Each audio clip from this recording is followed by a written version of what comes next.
In coronavirus, people were refused the right to re-enter Australia. I mean, this is a critical issue. This is an $80 billion industry. And the disease, to our viewers, I should say, spreads amongst livestock, either as an airborne disease or through contaminated feed or through faeces or even clothing. It doesn't infect human beings, but a visitor to Bali who goes near an animal farm could bring the disease home, their clothes, or as Barnaby says, on their shoes.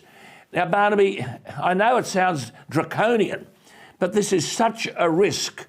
Should Australians who are currently in Bali, where this foot and mouth disease has now arrived in Bali, it was in other parts of Indonesia, should they be allowed re-entry into Australia?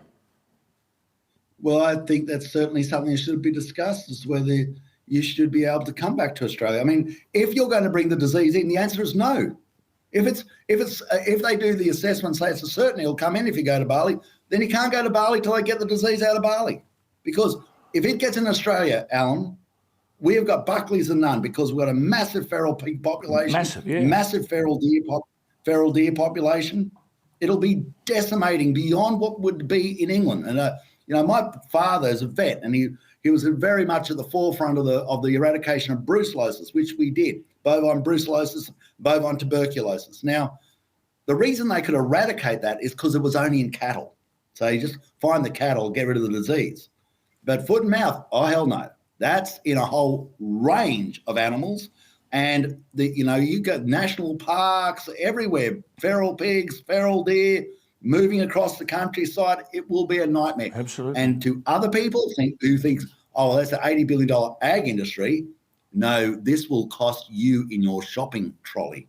Because once you get that massive restriction on supply, guess what's going to happen to your price? Right. It'll go through the roof. Barnaby made that point about someone who was in Britain. That outbreak of Britain, I should say, in 2001, forced the destruction of more than 6 million pigs, cows and sheep at an estimated cost of £8 billion. Now, our agricultural industry, as you heard Barnaby say, is bigger than that of the UK. The beef industry alone is worth $20 billion. But if you talk to farmers in the UK today, all these years later, 21 years on, they can never forget the burning pits, the stench across the landscape, the immense distress that was caused, and the ongoing pall cast over the entire farming community. And I mean, you've just made the point, the economic cost felt with the grocery bill, and for towns, the cash flow stops and so on.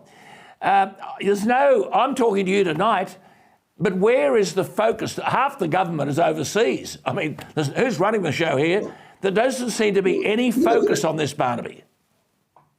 And it's ridiculous.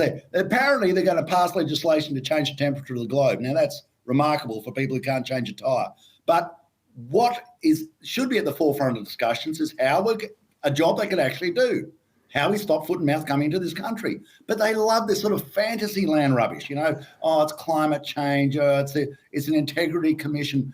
I mean, get away from the fanciful and deal with the real. The real is foot and mouth coming into Australia would be decimating for our nation, more so than many other nations in the world. I mean, we will suffer because we have a clean green image. Well, that goes the night you got foot and mouth turns up. Absolutely. Well, you've got the Minister, Murray Watt, who says compulsory screening was not required. That is, people coming back, not required. And then he basically says we're relying on the truthfulness of passengers. Ask them, have you had contact with livestock or farmland? Seriously, is this a legitimate policy position? Well, that's like saying, Alan, we rely on the truthfulness to say whether you've got drugs on you.